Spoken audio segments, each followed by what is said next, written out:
Shavasana. This is a deceptively simple pose, and while it's fundamental to not only beginners, it's also advanced in the fact that we have to not only quiet our entire body, but our senses, our mind, and all the fluctuations in our consciousness. Notice that in the pose, the legs and the arms are turned out, the body's still, the face is soft. In order to come into Shavasana, you want to start by sitting on the buttocks with the hands behind you, carefully laying back so that the head is fully supported onto your blanket. See that the blanket comes all the way up to the tips of the shoulders and that the entire back of the neck and head is supported. Also check that the head is level and that the chin isn't necessarily tilted upwards towards the sky, in which case you can add more height under your head, or that the chin isn't tilted down into the throat, in which case you can take away some height or extend the neck.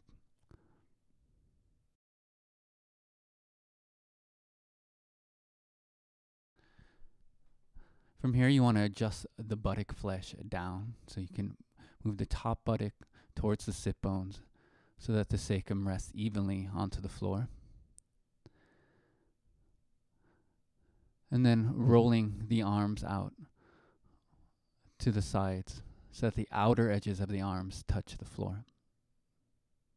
See that the arms are roughly a 30 to 60 degree angle away from the body so that the upper chest is open and the armpits are free. See that your shirt is not tugging onto your neck and then it's loose. Extend the legs one by one, stretching into the heel, keeping the big toes together, heels together. Check with your head to make sure you can draw a line from your sternum bone through the navel, through the center of their legs, and down through the big toes. And then relax the arms out to the side, relax the thighs out to the side, and completely release into the earth here. Now, in order to further refine the pose, I just want to bring attention to a couple areas of tension. We tend to grip onto the hands, so just see that the hands are soft and the fingers naturally curl when they're at a state of rest. Also see that the thighs, the ankles, and the toes are softening out to the sides. And if you feel any tension along the legs, along the lower back, you can take the legs and the feet slightly apart as shown here, or even further up to hip distance apart. Now, if one of the feet reach the floor more readily than the other, you can place a bandage or a blanket under the foot so that the feet are at a similar angle to the floor. As you can see here, the feet are at roughly a 45 degree angle. So it's not necessary that the outer edges of the feet touch the floor, but that the legs are just completely rested and in a natural position. Another variation is with the legs up on a chair, and you can put a blanket or a sticky mat if it's cold, as well as the knees supported on a bolster. Once again, this really helps the lower back, softening the legs. Beginners also want to become aware that your spine is not flat, and so you will notice towards the lower back that the spine lifts off the ground a little. This is natural. As you pay attention to the head cavity, see that the tongue is soft, moving away from the teeth.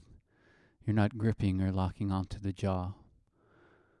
The cheeks are soft, the eyelids soft, and the eyes receding back towards the back of the head. You can stay in this position for as long as comfortable, being careful to remain aware, remain alert, and not to doze off or become sleepy. This is not a pose where you just check out, but it's really a deep pose where you practice awareness, concentration, and penetrating deeply inwards. Once you're ready to come out, you can bend one leg, carefully roll to the right and wait there for a moment. And on an inhalation, you want to press your palms into the ground and come up, bringing your head up last. And so this concludes our introductory look at Shavasana. And if you want to go a little deeper into a guided practice. You can follow along with our audio. And we'll be taking a deeper look at the practice of Shavasana in our restorative unit. But for now, it's really recommended to at least have this as a short daily practice if possible.